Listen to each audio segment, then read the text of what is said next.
Let's roll.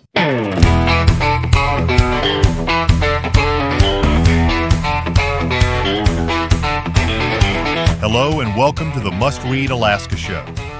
Here you get relevant and timely content you won't find anywhere else. You can learn more by going to mustreadalaska.com, and this show can be found on YouTube, Facebook, X, and your favorite podcast site. Let's talk truth about politics, the economy, and all things Alaska. Now, the host of the show, former state legislator, combat veteran, small business owner, and all-around great guy, Ben Carpenter.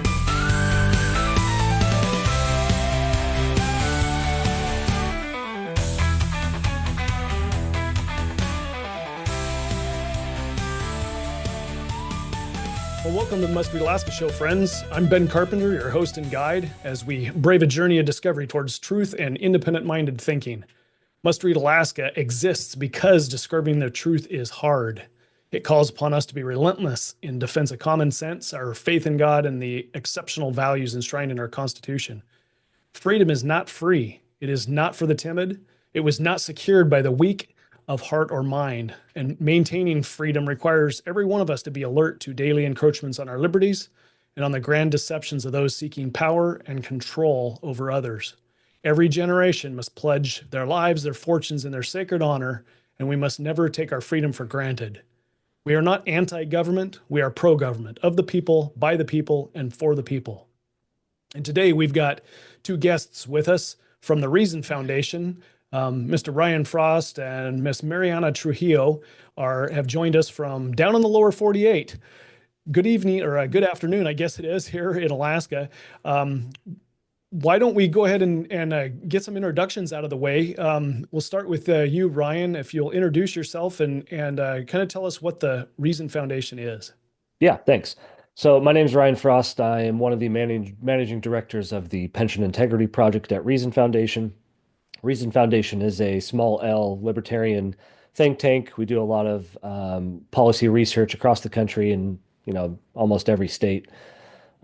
We've been up in Alaska for the last few sessions talking about the pension bill, which is what we'll be talking about today. Thanks for having us. Happy to be here. And Mr. Trujillo, can you give us a quick bio of yourself? Yeah, well, I work in the pensions team. I research pension systems, and now recently doing a lot of work in the topic of recruitment and retention of public employees across the country, and research pension debt, but also all kinds of government debt, and as you said, how to make government better and more efficient. And Brian has been doing a lot of work in Alaska, and I got looped into investigate some of the claims and the discourse around recent developments, and I've been really surprised by what I found. Well, thank you for joining us today, both of you.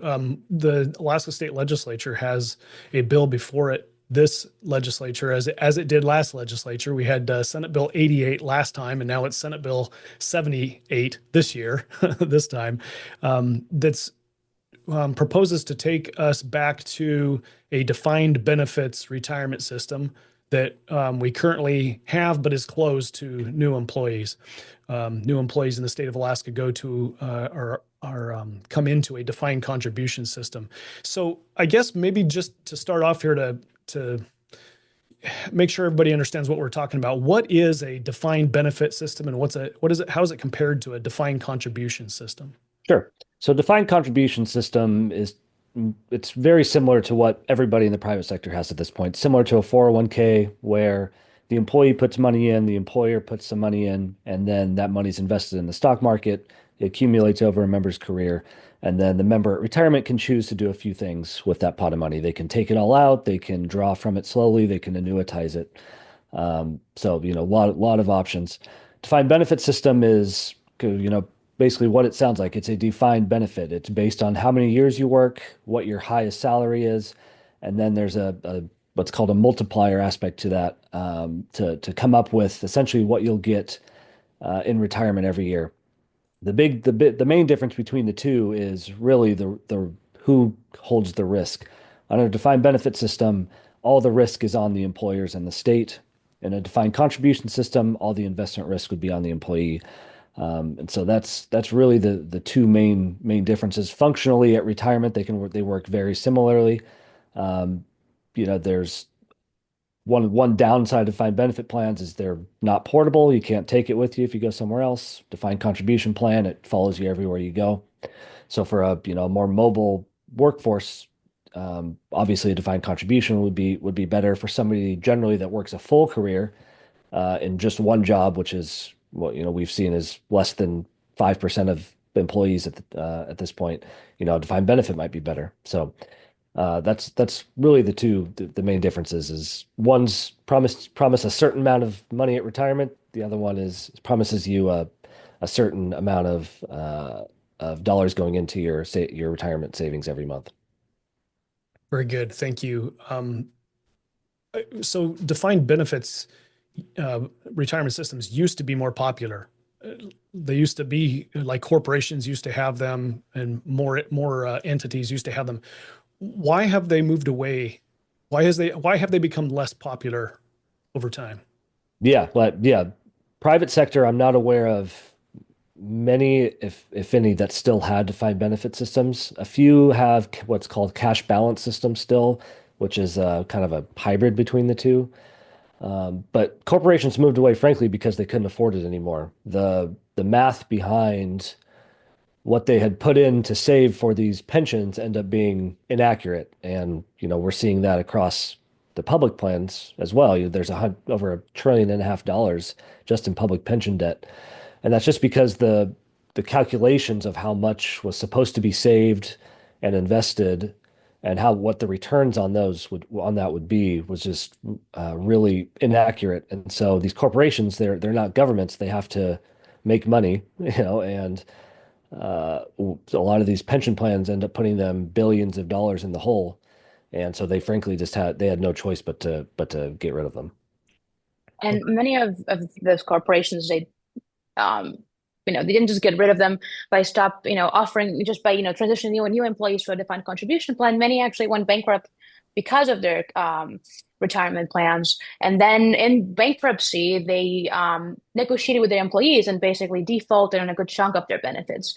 The problem with defined benefits, as Ryan said, is that it is really hard for you to estimate how much this future stream of income is going to cost today. And it is more common than not that administrators end up putting less money than they should today to pay for future benefits. And that gap in funding compounds over time with interest, given how our benefits are calculated. So you often end up paying a lot more in the future with defined benefits, not only because the risk is all with you, but because it is very common to underfund your plan. And then you have to catch up in contributions, making a good chunk of that through interest. So you have underfunding that compounds with other underfunding, and so it's really expensive. It's risky, and unfortunately, the private sector, how a lot of companies got rid of it was by defaulting on many benefits, and telling employees, I'm going to pay 60% of what I promised you, but governments can't do that. So many governments have been just dealing with this and, amortizing their debt and finding ways to pay it and sacrificing, services and, raising taxes for current taxpayers to pay for, previous benefits. And of course, it's really unfortunate that many workers got their retirement security stripped away from them from DB bankruptcies in the private sector. It's unfortunate that this is, the history behind defined benefits and what we try to work with as we move forward and keeping all that in mind, If we bring that thread of conversation home to Alaska, what is the status of our defined benefit system? Underfunded, overfunded? Where are we at in the state of Alaska? Yeah, as of the latest figures, the plans that again they closed 20 years ago, as of this year, are still over 7 billion in debt, and that's despite the state putting in billions, hundreds of millions of dollars in extra contributions every year. That debt has still continued to climb, and it hasn't really reached its peak where we're seeing it start to come down. It's still actually increasing, and there's a lot of reasons for that. We can get into them. But yeah, as of today, it's over, I think, 7.6 billion combined between the public employees and the teachers' plans. That's unfortunate for us, I guess. The state of Alaska Constitution, Article 7, Section 7, says that membership in employee retirement systems of the state or its political subdivision shall constitute a contractual relationship. Accrued benefits of these systems shall not be diminished or impaired. So if I understand that correctly, and I'm not a lawyer, and I don't think you guys are attorneys either, but and correct me if I'm wrong, but what I read there is that there's not a way for the state, nor would we want the state to, but there's not a way to default on this. The state has an obligation for that $7 billion, and it will be paid one way or the other. Yeah, it's pretty settled legal precedent that earned and accrued benefits, even if you were to hire somebody for one day, the pension they were promised, you can't change it. And so yeah, that 7.6 billion has to be paid no matter what. It falls under numerous probably state constitutional law and also falls under the contracts clause of the United States. So yeah, those are public sector pensions. Once those are locked in, there's no choice but to get them paid off. I've thought through this while I was in the legislature. I thought through this numerous times, and I know that this is probably outside the scope of what the Reason Foundation has looked at, but we've got an $80 billion permanent fund in the state that normally, under current law, the legislature can't spend from the corpus. But I would imagine that if we ever reached a situation with our finances where the courts and the government had to come to some sort of an agreement or an arrangement on comparing which part of the Constitution is going to trump, right? You can't get into the corpus of the fund constitutionally, but you also can't diminish your retirement account. So which of those is going to hold true? And I would just guess that the courts and the government are going to have to use any funds available, and that's either through taxation or spending of any of the money that is managed by the state to make those retirement systems whole. And I wouldn't put it past a future generation of legislature to do exactly that with a portion of the corpus of the permanent fund to make that whole. Yeah. I mean, to give the state credit, they've put billions, they've put a couple billion surplus in the mid 2010s, plus all the extra few hundred million every year to try and get this paid down so that doesn't become a possibility. But it's just proven to, unfortunately, not be enough. Mariana, one of the arguments being presented with HB 78 and the return to a defined benefit system is that it will improve recruiting and retention within the public sector, within the state, and not just state employees, but also subordinate law enforcement and teachers and those that would be covered within the new retirement system. Is there evidence that that's an accurate assumption? So there are a few elements to that question, right? The first thing is, assuming that, and a lot of these, proponents of the defined benefit plan are, coming out and arguing that, Alaska is, facing a unique retirement and retention crisis, that the state is having trouble recruiting people, and that we need, and the only thing that can solve this is a defined benefit plan. So on the first part of the question is Alaska facing trouble with, recruiting and retaining its public employees? Well, I've looked at some numbers that point me to that not being the case in any way. We have data on public sector turnover for the state of Alaska, and actually we find that Alaska has remained below the U.S. average for consistently, and which is actually quite surprising because Alaska is a state, if you combine its private and public sector turnover, if you look at just the general labor force turnover, how are people, switching jobs, how often they're switching jobs in Alaska, Alaska consistently leads national rankings. Alaska is the state with the highest overall private and public sector combined, just statewide turnover, according to the Bureau of Labor Statistics. So the fact that the public sector turnover in Alaska is below average is quite extraordinary. Again, considering it's a state that has, is facing net migration. It's a state that just faces high turnover in many ways because of, challenges that are particular to Alaska and the labor market in Alaska. To see that not coming across public sector turnover is actually extraordinary. I expected to see, a turnover rate that was higher than average, but that's still being, reasonable considering, the context of Alaska. But we don't see that. In 2022, the national average turnover for state and local employees was 21%. And Alaska's public sector turnover was of 17.5. And also, if you just look in general in context of other states, we have also found that Alaska's turnover is very much in line with other states that still offer defined benefit plans of a variety of generosities, and even with states that offer defined contribution plans or hybrid plans. Alaska's turnover rate is very much in line. Well, Alaska's public employee turnover rate is very much in line with other states, and is surprisingly low given its private sector turnover. So the first element of the question is not clear. Alaska is facing, more difficulties recruiting and retaining employees in its public sector, and that hasn't really changed over time. So we don't really see a change in that, given the change in retirement benefit. And then the other element of the question is then, even if Alaska were having trouble recruiting employees, or would like to improve its, recruiting and retaining and retention capabilities, would offering a defined benefit pension plan or any kind of pension enhancement work? So we just see that generally in the data that employees are much less responsive to pension benefits than to salary benefits.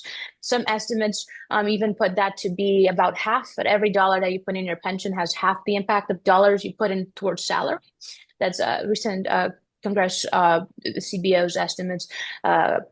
And just also specifically looking at this proposal defined benefit plan, and Ryan has an interesting chart that I think we could share now. We have estimated that actually for most employees, they would get a worse benefit under a defined benefit plan. So that is quite puzzling, right? That if you want to make a reform that is going to cost more money, but it's aimed at increasing the, recruitment and retention capabilities. You want to leave your employees better off, right? Give them a better deal. The fact that you're proposing a reform to fulfill that goal that will leave most employees with the worst retirement, that doesn't really, help the case, right, at all. So Ryan, do you want to give an overview of what we're seeing? Yeah, if you wouldn't mind, step us through this, Ryan, and show us what we're looking at. Sure. So this is benefit modeling. So this is specifically focused on Alaska's teachers. We can go through different groups here, but what this chart's showing is two different bars here. So columns. This first column in orange is the annual annuity that a teacher could expect to earn based on how many years they work as a teacher in Alaska. And again, the orange line would be if they stay in the DC. The blue line would be if the House Bill 78 were to pass, which would put all teachers in a defined benefit system. What would their annuity, their annual pension check look like? Their annual pension amount look like, excuse me. And what we see consistently is that no matter how long a teacher works in Alaska, they would be worse off under House Bill 78. And that's despite, as we can get into in a little bit, the House Bill 78 in the best case scenario costing probably around $2 billion extra over the next 30 years. So for $2 billion extra, essentially we're giving a worse benefit to every teacher, when from our perspective, if there is a benefit gap that Alaska is trying to solve, and Ben, you would know this better than anyone since you ran a bill about it last session. The largest gap is that teachers and many other employees in Alaska don't have Social Security. However, you do have a really amazing Social Security replacement plan that's called SBS, and it puts essentially the same rates that would have went into Social Security instead into SBS. But the amount that you earn in SBS is far greater than anything that you would ever return on Social Security. So when we look at a chart like this, we would say, okay, most teachers do not work full careers anymore, and that's across the country. That's not just Alaska. The average teacher turnover, I think, half of all teachers across the country in defined benefit plans, we're not even talking about defined contribution plans. In defined benefit plans, half of every teacher is gone before they even hit 5 years. Another 40% are gone before they reach full service. So for 90% of employees, we're giving worse benefits to them that cost more because you're trying to solve an issue that they don't have Social Security. Well, the solution to that is not to bring a defined benefit back. It's to offer them this SBS, which is this button here, and that overlays in green. This green amount here is SBS annuity, is what Alaska teachers are not earning right now that they could be earning if they were in that.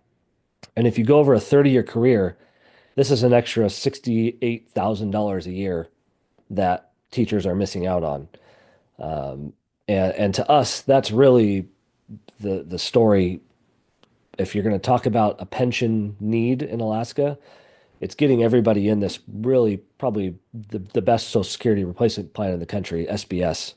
And it's not putting them in something that's going to be worse off for the vast majority of employees. Here's just a hypothetical question here, and what's the value here? And maybe I'm asking a political question that's this is the wrong conversation I have it in, but what's the value for returning to a defined benefits plan? Is it control? Is it locking people into a position, and that's what it's about? I think for the state, there is some of that. You hear that in public testimony from some of the employer groups and from some of the legislators that they don't like that people can leave with their DC account and not have to, they can leave with their money and go do something else. A lot of the public safety groups don't like that, their cops get poached by the lower 48. They feel that that's happening because they don't offer a defined benefit. For the employee, it simply comes down to, we can show this chart, and we do show this chart to almost every plan we work with because it looks very similar to this. But the blue bar is guaranteed no risk to the employee that this will ever change. The orange line, if can change because there's market risk. Whereas if there's market risk in the DC, the employee's benefit goes down. If there's market risk in the DB, all the state and the employers pay billions of dollars in extra costs. So for the employee, it simply just comes down to, I think, a risk averseness more than anything. For the state employers, it comes down to, not liking that members have the option to frankly leave whenever they want. One of the things I think too is, oh, go ahead, Mariana. if I could just jump real quick too, I often find this as, a matter of branding and almost cognitive bias. Like we really, defined benefit just sounds, the name, right? It just sounds like it's something that must be more generous. It must be better for employees. And we see that attitude sometimes even in other researchers where they're, researchers that look into this from an academic perspective are always often surprised to one, and the answer is that defined contribution plans could be better for employees than defined benefit plans if designed right. But I think a big part of it might even be coming from members that are just skeptical of the idea of a defined contribution plan that, as Ryan said, places some risk on them, would ever be better and would ever lead to a better benefit than something that has the word defined in the name. Defined benefit. Sorry, I had the word, I think it's just often a matter of many people, refusing to engage with, the facts and finding that anyone that is trying to propose something else must be just, finding ways to justify their ideas and not, being open to the idea that a defined contribution plan could lead to a better and more generous benefit and lower costs for everyone is, just can't believe it. Yeah, there is one group where that is where they do understand. That's higher ed teachers. They have been in defined contribution plans for decades, and they love their defined contribution plans because they're really generous, and they can move with them if they want to switch around. Well, that's an interesting comparison there. That the higher education, I'm going to have to do some investigation of that. I've never really considered that, Ryan, on what's happening with the higher ed pieces. I would have assumed that they would have preferred the government approach, the defined benefit approach, but I guess that light bulb's just clicking on in my head for some reason after all these years of Yeah. talking through this. But one of the things that I was thinking about as you guys were talking was um, consequences of decisions, and we're not just with respect to retirement, but life and how much can I stretch my dollar from my paycheck, right? The decisions that we make at the ballot box do impact that. I mean, we have been going through a period of pretty high inflation in some sectors of the economy, and those in Alaska who have been buying food and feeding themselves for the last couple of years are certainly aware of the inflation that has happened, just within everyday commodities. And so, if you've got an employee that works for a government that has a guaranteed defined benefit retirement and doesn't really care what happens in the economy because it's kind of disconnected from my future, right? I've got my state employment check and I've got my state retirement check guaranteed in the future. So whatever happens financially in the private sector and the results of policy decisions both at the state and federal level, I'm kind of insulated from them. It doesn't really matter to me. Whereas those that are in the private sector, they have a direct, they're directly tied to that inflation. When inflation gets too high or the economy takes a dump, then private sector employers get rid of private sector employees. But we don't see that happen in the state government. I mean, the state of Alaska has not been reducing employment over the last decade when we've been struggling with budgets and struggling with revenue. That is not the case. We went the opposite direction. We added more employees and more positions. So I Yeah. guess I just see this as a way to control people, and through the system that you have them, the natural byproduct of that is there's not really a concern about what happens with government because I'm insulated from it.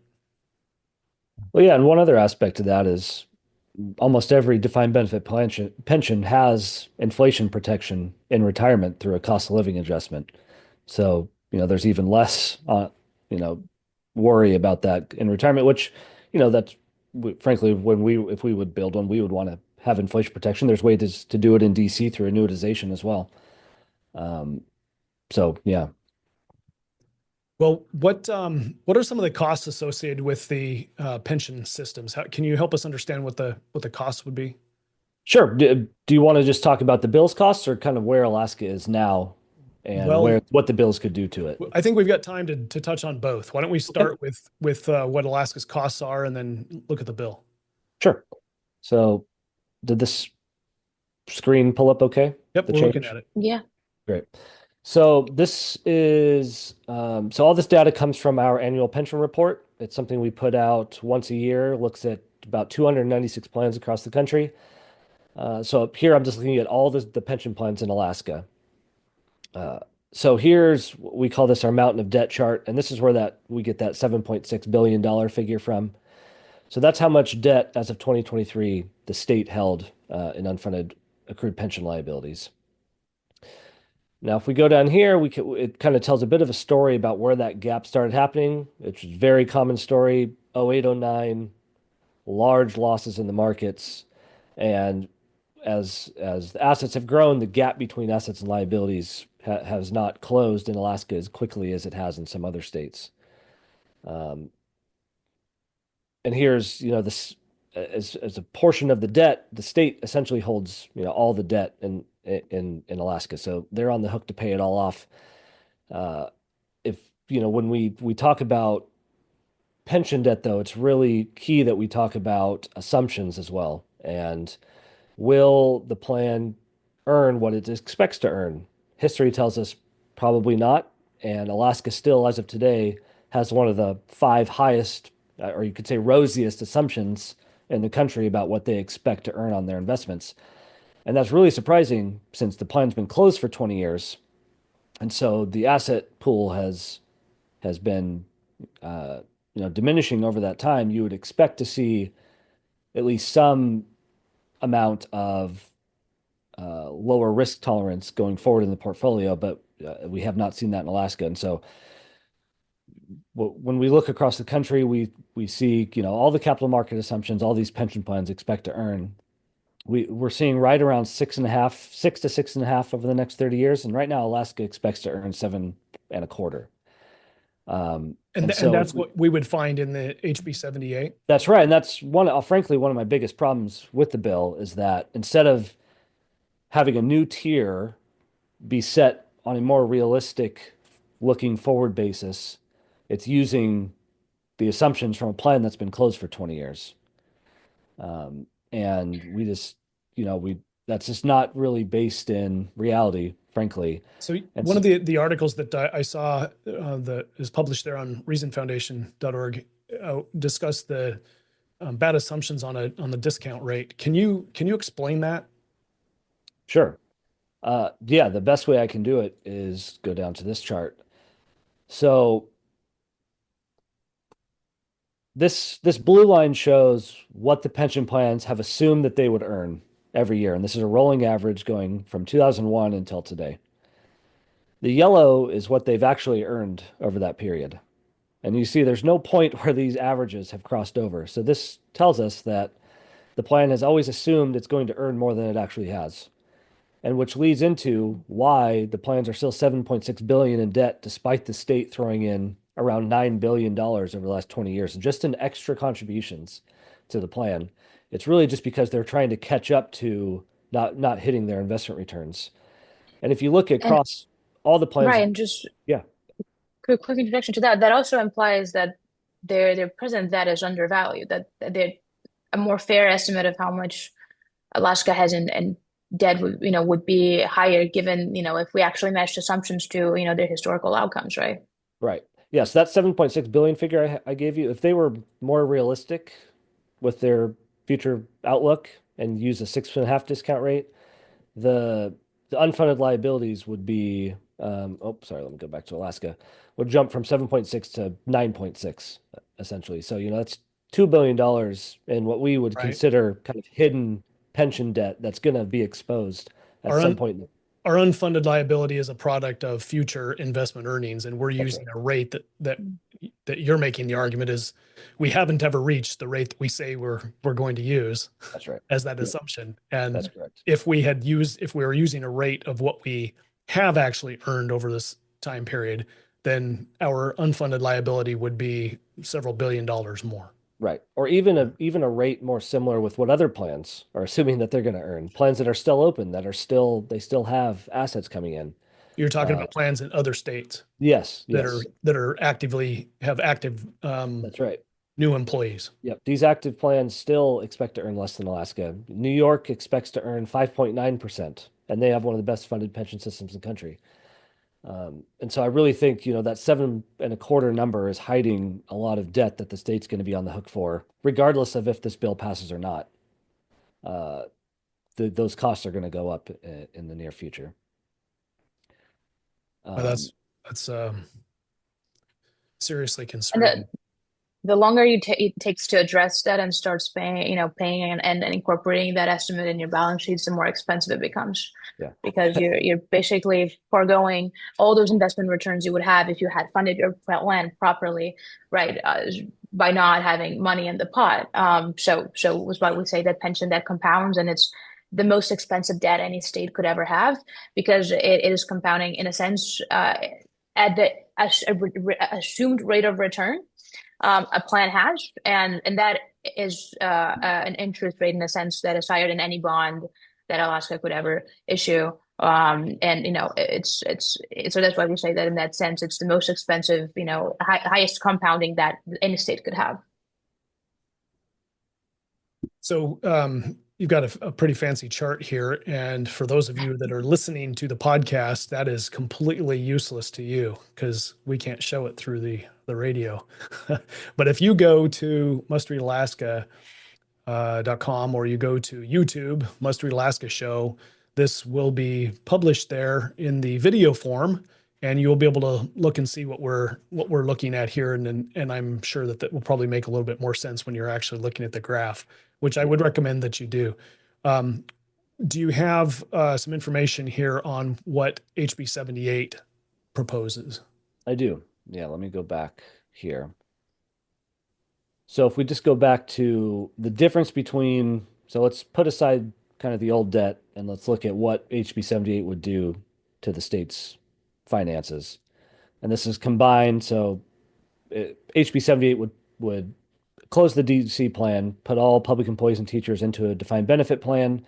And not just that, but also everybody hired since 2005 would have the option as well to join that defined benefit plan, which increases costs quite a bit from our figures. Is we're seeing that the difference, if everything goes great, and again, this is using the plan's own assumptions, which have been inaccurate. So this is like what I would say is a very rosy picture, is the difference between these two numbers. Status quo is if nothing changes, the DC stays, House Bill 78 doesn't pass. The state would expect to pay around $19.38 billion over the next 30 years. If HB 78 was to pass, that figure would jump up to about 21.2. And so, right or just shy of $2 billion is the best case scenario of what this bill is going to cost. Using rosy assumptions from the bill sponsor or plan sponsor. Yeah, just If whatever nothing, everyone wrong. what the plans assume is going to happen today. Again, those assumptions have been inaccurate. Every state they've been inaccurate. And so if we model this bill more based on what market returns have actually been since 2000, and this is essentially what this stress figure is if the next 30 years matches the last 30, what'll be the costs? And so we'll see the delta here is if nothing changes, the state will have to put in about 32.4 billion. And again, that jump is just because of how much debt and liability still exists in the old defined benefit plans. That's why that number is so high. But if HB 78 were to pass, that delta goes from 32.4 to 43.2, and that's just shy of a $9 billion increase. So when we are trying to talk to legislators, we give them the rosy, best case, you can expect to pay about $2 billion extra for this bill, which we see is not going to help anybody. It's going to hurt most employees, frankly. On the backside, the stress scenario, it's about 9 billion. Somewhere in between there is going to be the actual figure, most likely, that the state will be on the hook for. And this is just additional costs from this bill passing. Well, there's an old adage that says you should post a plan for the worst and hope for the best. And what you're describing here for HB 78 is hoping for the best and planning for the best. Like we just think the best is going to happen to us. Yeah. Well, and unfortunately, there's not quite enough changes in the funding policy from the old defined benefit plans to really make that these employer contributions flip. When we see most pension reform, it involves a little bit more cost sharing between employees and employers. This bill, it has a bit higher employee minimum rate, but it puts all the discretion for future employee rates at the discretion of a pension board it's really difficult. I'll just say it that way. It's really difficult to raise an employee's contribution rate because it's essentially just a cut to their take-home pay. And so I can imagine that the decision to do that would be a political one in a state that's heavily influenced by public sector employees and unions. As a share of employment, Alaska has the highest share of public sector employees in the entire country. Just as a share of all work, all jobs in Alaska, you guys have the highest sector of public employees. Can we talk about some of the assumptions? So in the 6 years that I was in the legislature, I watched the government employee positions, not necessarily those that are hired, but the authorized positions grow significantly. And the amount of money that we put towards our pay and benefits increase significantly. We're talking $500 million. So what are the assumptions being made with HB 78 in regards to employee growth and employee pay growth? Is that something that we can look at? Sure. So it's frankly, it's changed a couple times over the last few sessions with the bills. So the best thing that we can have is what the plan actuary, Buck, expects to happen. And so we've gotten that through their fiscal notes over the last two sessions with the two bills, last bill, Senate Bill 88.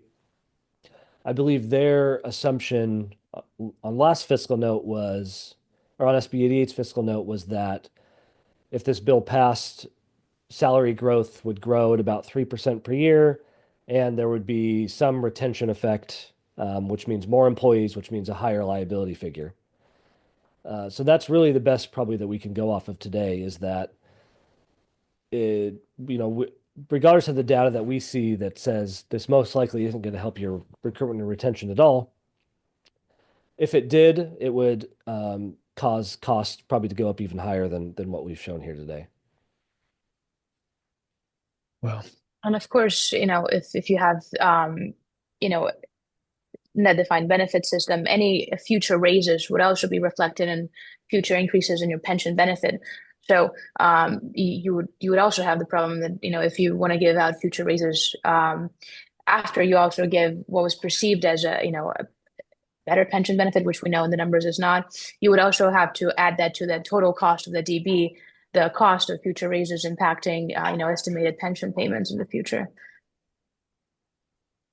do you have, does your chart here show what our current DC system? So we were looking at what the future looks like with the DB system in 78. What does the DC system that we're currently at look like for status quo, I guess? Just to jump back and take a look at it. That's what we were looking at earlier here. Yeah. So for the teachers, there's a 7% employer contribution plus an 8% employee contribution, which brings them to a 15% total, which if they were in SBS or Social Security would be, plenty from our perspective. The general and all others, plus the police and fire, they have a bit lower employer contribution. Instead of 7, it's 5. Now, some of these members are in SBS, not all of them. I think I'm not sure if we have a real good grasp of just the percentage of employees that are in it. But their defined contribution plan for the general public employee and the police and fire is lower than the teachers.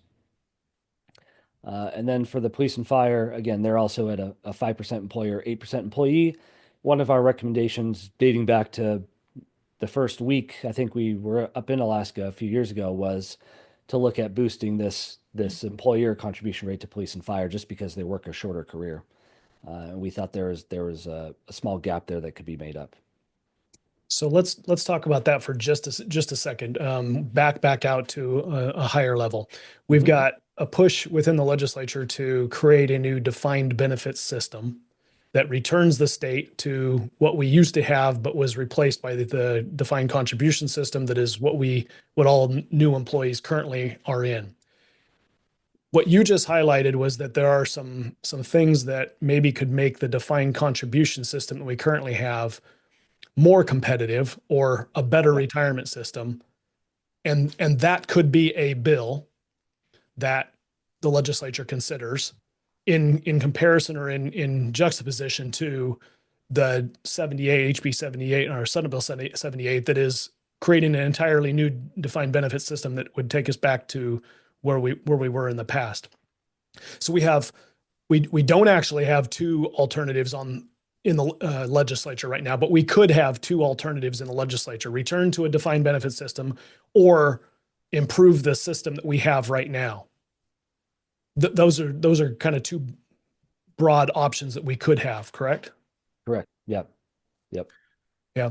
Well, just from personal experience, that's what we tried to do last session and last legislature and weren't very successful. Yeah. I think there's just a kind of a blinder turned on to fixing the defined contribution system because we are, I don't know, holding out hope or wanting to manipulate the system here in Alaska so that we get back to a defined benefit system. But it just seems like if you're going to throw more money in towards a pension, it would make more sense to throw it into something that's actually going to benefit the membership, and not just benefit, this massive plan.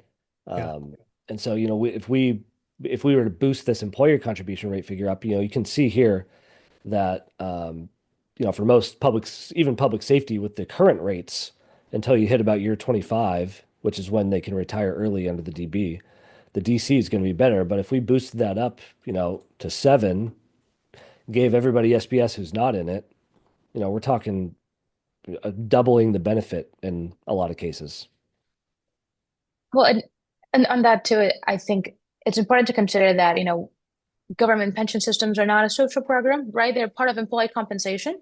And a lot of it, our decisions have to be informed on what will, have the best return on investment for governments, right?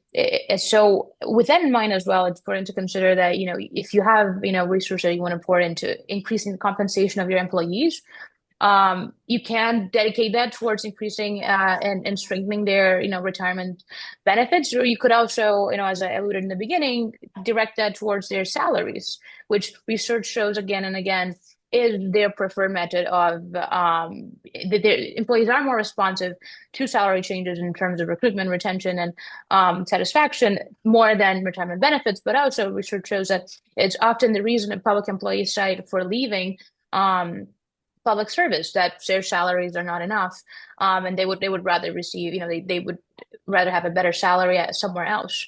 So it is also, I think, is important to, as a tone of this for this conversation, is that we're also discussing the return on investment for, taxpayer dollars, right? And what's the best way to attract talent and keep talent. And this is and often salaries can be a better option for everyone. Yeah. And there's a lot of ways to deal with if the big, let's say the big issue with police and fires, they don't want to wait till 59 and a half, which is how long you have to wait to pull the DC. There's a lot of different ways, a lot of different retirement accounts that you can use in addition to the DC to give, let's say the police and fire member wants to retire at 53, then you could contribute, instead of increasing this DC, you could contribute a significant amount to a 457 deferred compensation plan, which has no age minimum to draw it out. And so, there's a lot of different ways to boost the benefit here that is actually a benefit increase. We had talked earlier in this conversation. I know we're kind of reaching the end of our time today, but you had said something about an actuarial from Senate Bill 88 or the previous legislature, and the actuarial being a study, an assumption based on assumptions of what we predict the future would be for this particular financial instrument.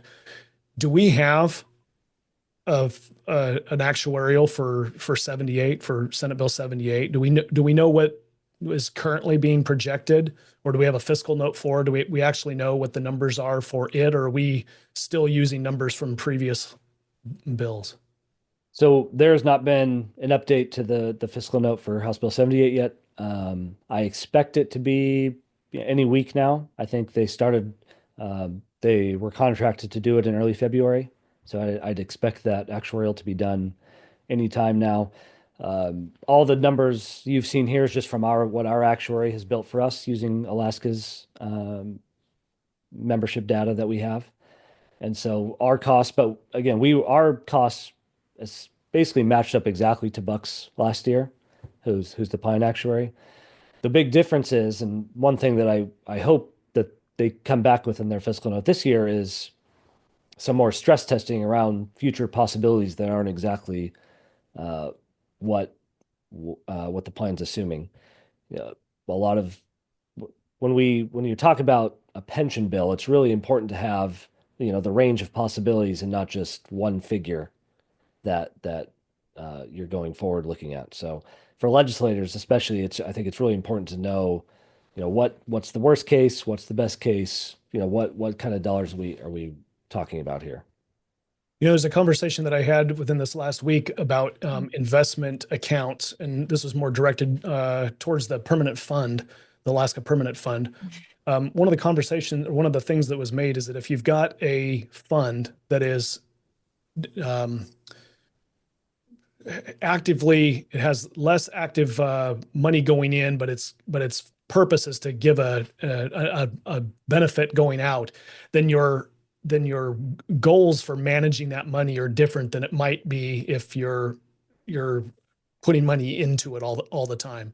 So, and the director Painter with the Legislative Finance Division was trying to explain this, and I'm going to do a very poor job of summarizing what he was saying. But the main point was, if you're looking at an investment vehicle from the retiree perspective, that someone who's retired and drawing from that investment vehicle, you have one set of goals for investment for the fund.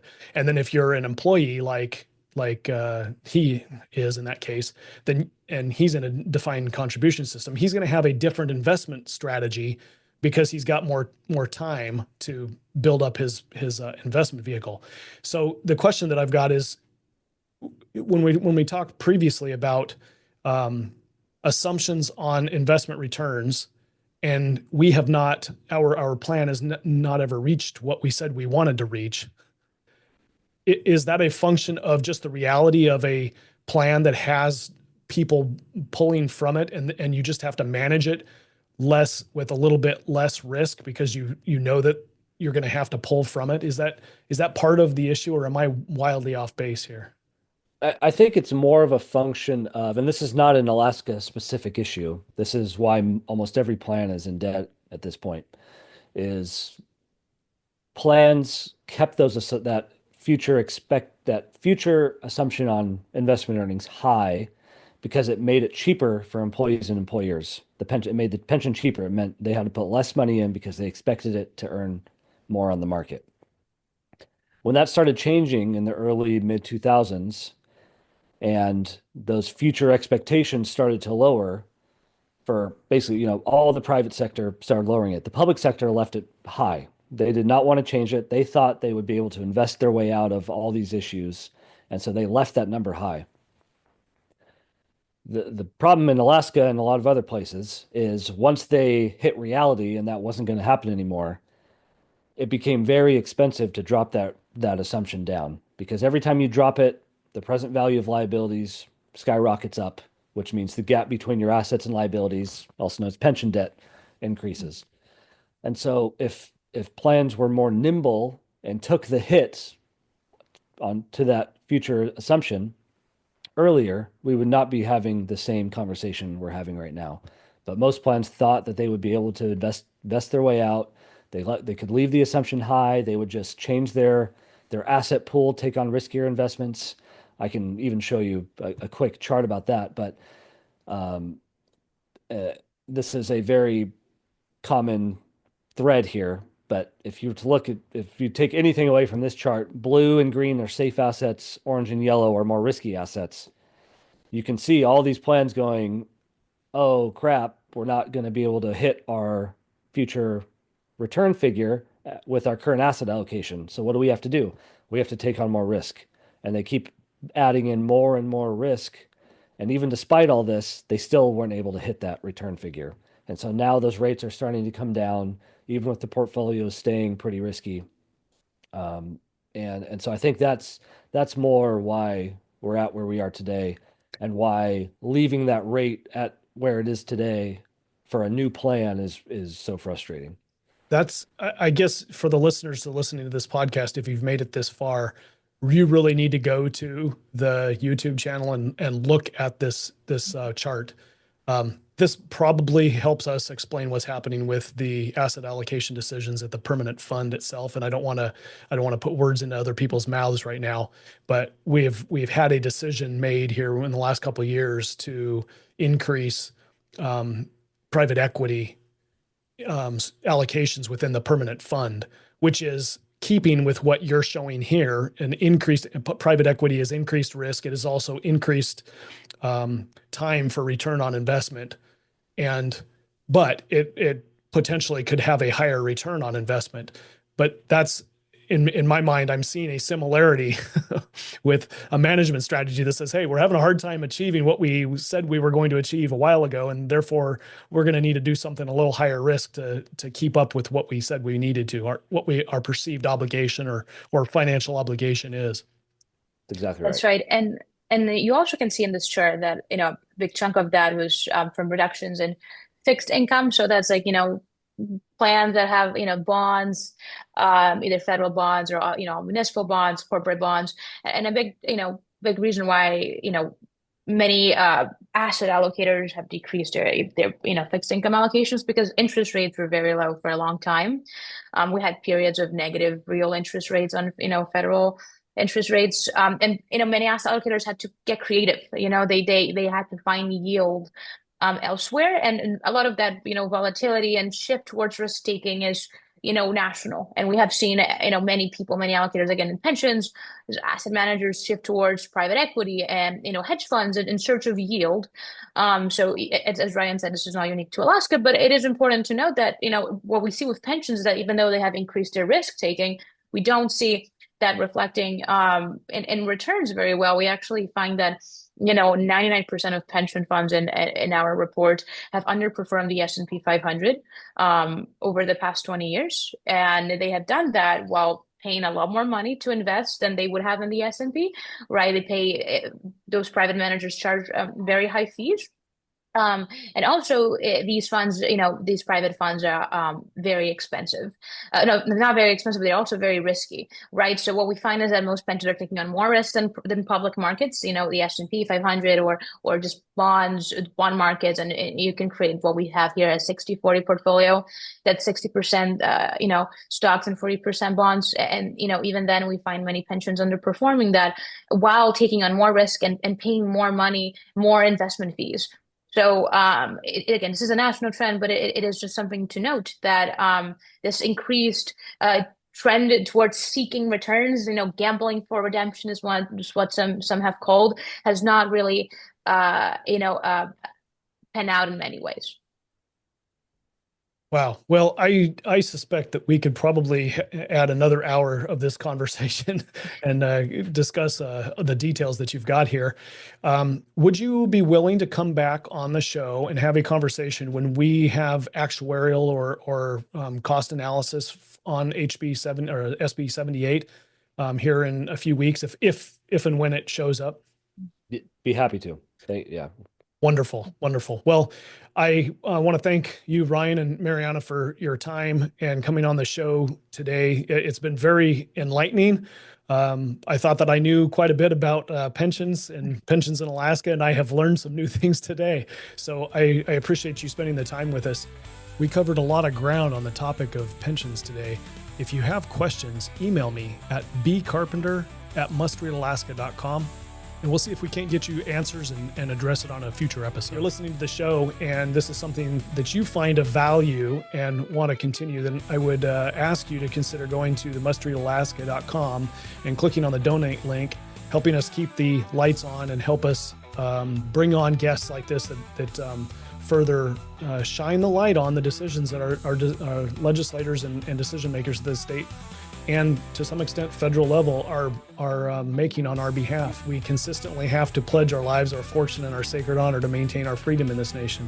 And that is a choice that we make. So this is Ben Carpenter for the Must Read Alaska Show. Thanks for joining us. Stay frosty out there.